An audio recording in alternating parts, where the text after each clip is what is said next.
Thank you, Madam Speaker, for your remarks. I now invite the Speaker of the Parliament of Bangladesh, the Honorable Dr. Shireen Sharmin Chowdhury. You have the floor.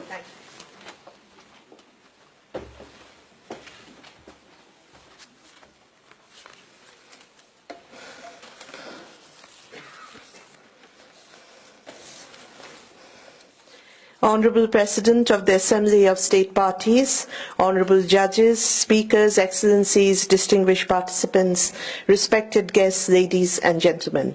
It is indeed a great honour and a special privilege for me to be here, joining the celebration of the 20th anniversary of the adoption of Rome Statute, the founding instrument of the International Criminal Court.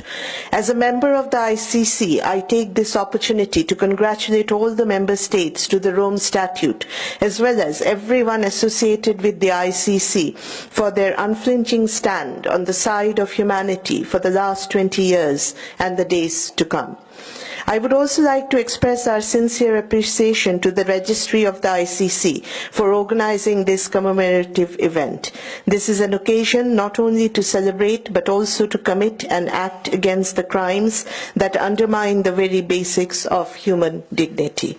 It is a reminder that bringing justice to the most vulnerable also allows us to build bridges across cultural barriers and connect on the basis of humanity. As we celebrate 20 years of Rome Statute, we must bear in mind that it is us, the state parties, that created the International Court of Justice through adoption of the multilateral treaty, the Rome Statute. International Criminal Court was thus born out of the premise of an unparalleled call for justice by the international community to end impunity for the perpetrators of the most vulnerable and heinous crimes, and to establish the rule of law. ICC till today, in its journey since 2002, upholds its pledge of continuing to fight against impunity. One of the distinctive features of ICC is that it allows victims to apply for reparations. An innovative aspect of the Rome Statute is the creation of the Trust Fund for Victims. Distinguished participants, it is a matter of pride for me that I represent a country, Bangladesh, which was at the forefront of the global campaign for the early adoption of the Rome Statute and the creation of the ICC. As a nation, we have committed ourselves towards bringing an end of impunity to the war crimes, genocides, crimes against humanity, and the crimes of aggression. Today, on the occasion of ICC's 20th anniversary, I reiterate our unequivocal support to the Rome Statute, the ICC, and the principles of global criminal justice as it continues to evolve. Our conviction on such an instrument has been as old as our struggle for our independence more than 4 decades ago. During our War of Independence in 1971, 3 million innocent civilians were killed and 200,000 women endured sexual and gender violence. Following the complementarity principle of Rome Statute, we have ensured trial of those perpetrators who committed war crimes, genocides, and crimes against humanity in 1971. Undertaking this challenging task, we have demonstrated our staunch commitment to the Rome Statute. Excellencies, the world has once again witnessed the devastating consequences of a prevalent culture of impunity in our neighbouring state, Myanmar.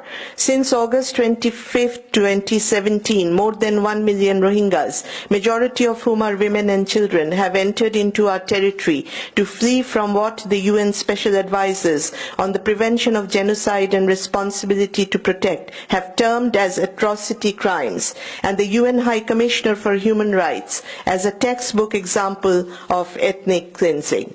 The government of Bangladesh, with the support of international community, has extended massive humanitarian assistance to these Rohingyas. In tandem with international affairs, our government is looking forward to facilitating the voluntary return of the forcibly displaced Rohingyas to their homes in safety, security, and dignity. We are encouraged at the initiative of the prosecution seeking ruling on the application of jurisdiction on Myanmar, a non-member to ICC, for the crime of forced deportation of the Rohingyas to Bangladesh. As a party to the Rome Statute, Bangladesh has responded favorably to the invitation of the court and submitted relevant information to the pre-trial Chamber 1. Excellencies, as an ardent promoter of International Criminal Court, we recognize the importance of the universalization of the Rome Statute and remain ready to support the court in all its endeavors for achieving universalization. Excellencies, we are committed towards creating a world free from discrimination, suffering and injustice. Bangladesh looks forward to working together with all towards achieving that goal, which is to put an end to impunity and ensure that the perpetrators of the world's most heinous crimes are brought to justice. We must work together to build a peaceful and secure world. I want to conclude with a quote of Mary Wollstonecraft. It is justice, not charity, that is wanting in the world. Thank you for your attention.